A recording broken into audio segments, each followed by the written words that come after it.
N'importe quoi. Bon, allez. Respect. C'est compliqué. Et toi, t'en penses quoi? Totalement irresponsable. Franchement, Ah, totalement irresponsable. incroyable. Mais tu peux pas dire un truc pareil. J'ai des questions. Tu les connais, toi? Ah si, moi aussi j'ai entendu ça. Si. Alors tout d'abord, merci Solange de participer et tu vas nous expliquer un petit peu comment tu vis cette période. Ah bah, en ce moment, j'allais dire, je le vis plus mal que l'année dernière. Parce que l'année dernière, je suis tombée là-dedans, dans cette période trouble, confuse. Je me suis mis dans une bulle. Et j'étais parfaitement bien. J'ai lu des centaines de livres, mais je ne faisais rien d'autre. Et ça a duré comme ça, bien, parfait. Mais je ne faisais, à part lire, rien. Moi, je me sentais hyper privilégiée, et c'est vrai que j'en avais un peu honte. Alors mon bonheur, il était un peu... Et puis petit à petit, c'est la colère qui est montée. Petit à petit, c'est la colère. Et quand il y a eu le deuxième confinement, là, au mois de novembre, moi, personnellement, ça me gêne pas, le confinement, hein, comme je l'ai dit, ça me gêne pas. Moi, je suis un peu une ermite, une solitaire, machin. J'avais quand même toujours un peu de monde autour de moi, donc ça va. Mais c'était les contraintes. Tout d'un coup, les contraintes, je les ai senties. Et en sachant bien que, oui, j'étais privilégiée, puisque, retraitée et compagnie, mais rien que, le port du masque, je crois que là, ça a été le summum. Je ne supporte pas ce masque, et je ne supporte pas de voir les gens masqués, de ne pas voir leurs traits, de ne pas voir leurs expressions. Alors déjà que je suis un peu sauvage, là, ça devient terrible, parce que je trouve que si on se cache aux yeux des autres, c'est qu'on ne veut pas partager. Et qu'on se garde à soi uniquement. Et que je crois que la communication avec autrui, elle passe par le partage de son image. Si on cache son image, c'est horrible, quoi. Ça veut dire qu'on se refuse à communiquer. Bon, c'est une atteinte à la liberté, etc. Mais ça, tout le monde le dit, je veux dire, je ne suis pas la seule. Mais c'est ça qui était profond, quoi. Et donc là, ça m'a mise en colère, ça m'a énervée.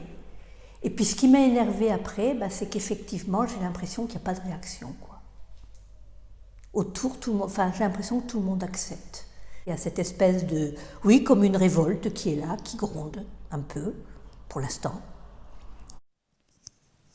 Alors je me fais un petit peu l'avocat du diable, si je puis dire. Certains te diront, oui, mais quand même, il y a un virus, il faut se protéger. Comment faire? Je sais bien, j'en suis consciente, mais déjà, d'une part,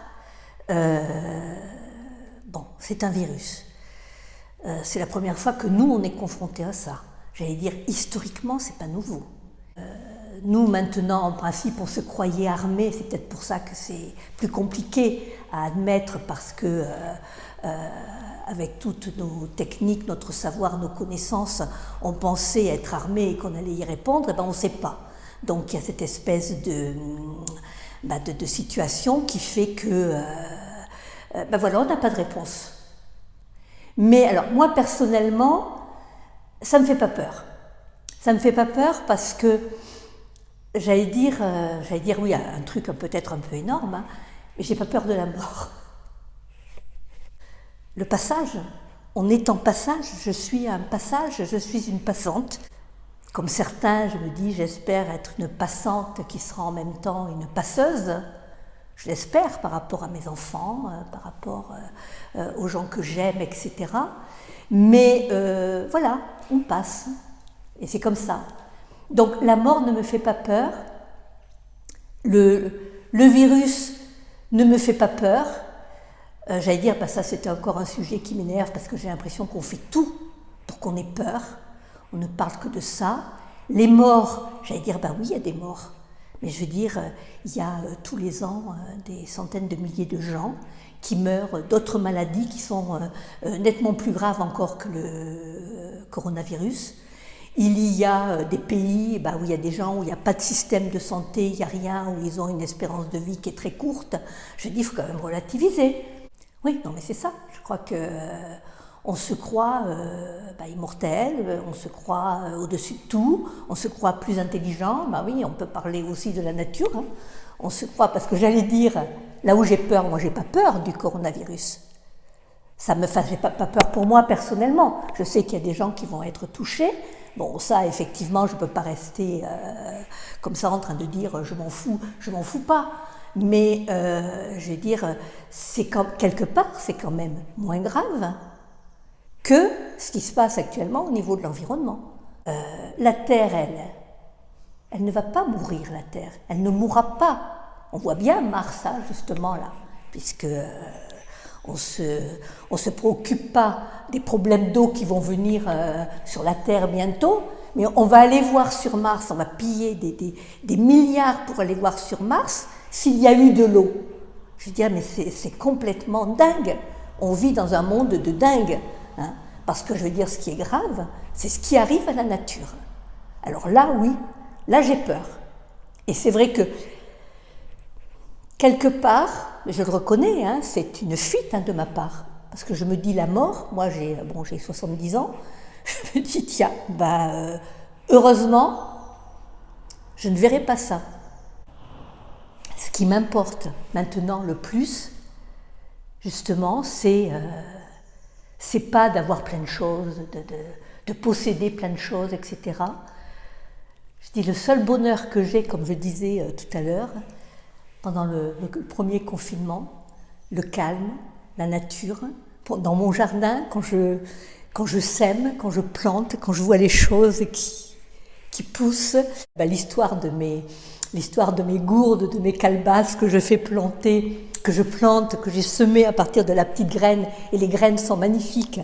Elles germent, je les plante. Après, j'ai des gourdes de toutes les formes qui sont magnifiques. Il faut que je les fasse pourrir. Donc je les cueille. Je les mets dans ma maison. En hiver, il y en a partout, sur tous les meubles. Elles pourrissent. Le pourrissement est magnifique. Ça fait des choses. Tiens, j'aurais dû amener ma massue d'Hercule. Ouais, j'ai pas pensé. J'aurais dû amener ma massue d'Hercule avec sa pourriture. C'est une pure merveille. Moi, j'allais dire, je ne suis pas du tout méditative, machin, etc. C'est un truc qui ne me va pas du tout. Mais par contre, j'ai pris conscience que, en fait, je médite sans le savoir. Comme M. Jourdain, hein, je fais de la prose sans savoir, parce que je médite sans savoir. Parce que justement, quand j'ai mes fleurs là, parce que mes fleurs, c'est dans le jardin, c'est des fleurs, c'est le plus naturel possible. Hein. Moi, je peux rester comme ça des heures dans un transat en train de regarder. L'après-Covid, tu vois ça comment? S'il y a un après? Alors justement, c'est peut-être pour ça que je suis moins bien maintenant.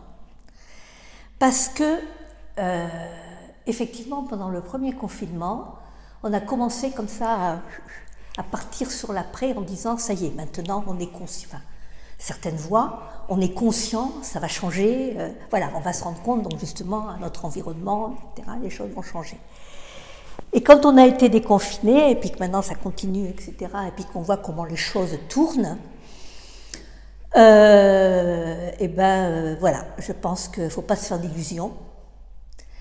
Les décideurs, en général, hein, quels qu'ils soient, les décideurs, pour l'instant, sont obnubilés par l'économie, hein, par ce qu'ils rapportent. Ceux qui sont en train de détruire la planète, de toute façon, alors là, j'allais dire, ça ne leur fait, mais strictement rien. Et alors, ce que je m'aperçois, c'est qu'en plus, les gens qui peuvent être comme moi, qui sont désolés par cette situation, la plupart du temps, maintenant, c'est des pétitions. Alors, on a pétition sur pétition, pétition, pétition, etc. Et sur Internet, on pétitionne. Et est-ce que c'est comme ça que dorénavant, on va s'exonérer de toute action? Le cœur tranquille, on a fait ce qu'il fallait, on a signé et on a donné de l'argent. Moi, je me sens, mais alors là, Je n'arrive plus à comprendre ça. Bon, effectivement, je le répète, j'ai 70 ans, je suis effectivement une ancienne 68arde. Hein. Moi, j'étais là à 68, c'est pas l'ancienne combattante, mais enfin, je veux dire, il y avait des luttes, il y avait des choses qui se passaient où, ensemble, on luttait, on protestait, on était dans la rue, on faisait des tas d'actions. Maintenant, l'action, il n'y a plus rien. On signe, on donne de l'argent. Voilà, c'est fini. Passé, il n'y a plus rien à voir. Ça, non, ça c'est insupportable. Pour moi, c'est insupportable. Et je pense que là, ça va devenir, donc l'après, c'est ce que je vois, ça va être l'après de quoi? Puisque personne ne bouge.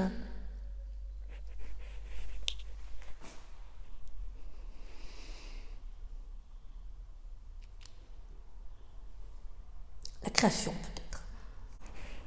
Et oui, parce que c'est quelque chose qui me tient à cœur. Parce que je trouve que d'abord je trouve qu'il y a plein de gens qui sont capables de création mais qui ne se l'autorisent pas et que ça fait tellement de bien et c'est un peu pour ça que je me suis mis devant ces tableaux parce que comme tu disais là, le feu, moi je dis le sang, le feu, le sang, la révolution, oui tu m'as dit aussi la révolution. Hein, donc ça me parle. Et puis celui-là avec cette silhouette qui ressemble beaucoup à mes silhouettes. Alors moi je les appelle mes ombres, mes passantes. J'avais écrit un texte là-dessus, sur l'ombre de mon ombre. Et c'est parti comme ça. Et je me dis que là, ça sortait. Et bien maintenant je sais, quand je vois comment la peinture, parce que moi-même je ne sais pas trop ce que je fais, parce que je fais fuir la peinture, voilà. Puis après je rattrape avec des encres, etc. Et je vois ça, je regarde et je m'imprègne. Enfin, j'ai l'impression que je m'enfonce dedans et je me dis voilà, c'est ça la création. Alors Solange, est-ce que tu veux bien nous expliquer pourquoi tu as bien voulu participer à ces petites interviews? Peut-être parce que j'aime bien parler. Je suis quelqu'un de très très timide, mais j'aime parler. Et j'aime partager. Pour recueillir aussi des paroles, hein, recueillir aussi de la part des autres ce qu'ils pensent, qu'on échange. Et j'en ai besoin, ça me nourrit de dire ce que je pense et que les autres me disent ce qu'ils pensent. C'est toujours l'histoire du masque avec l'image, ce qu'on pense, qu'on échange. Voilà, partager et échanger avant peut-être de faire, ce qui serait bien aussi. Merci Solange, voilà. de ta participation.